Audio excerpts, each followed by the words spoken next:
Linisin ng mabuti ang part na pagdidikitan ng stickers. Pagkatapos linisan, gumamit ng tubig sa sticker at sa pagdidikitan, para maiayon ng mabuti ang sticker sa gustong posisyon.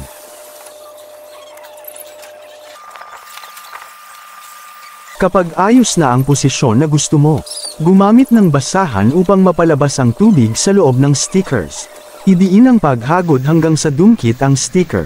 Mas magandang gumamit ng ID card o kaya prepaid card. Mas maganda kung may squeegee.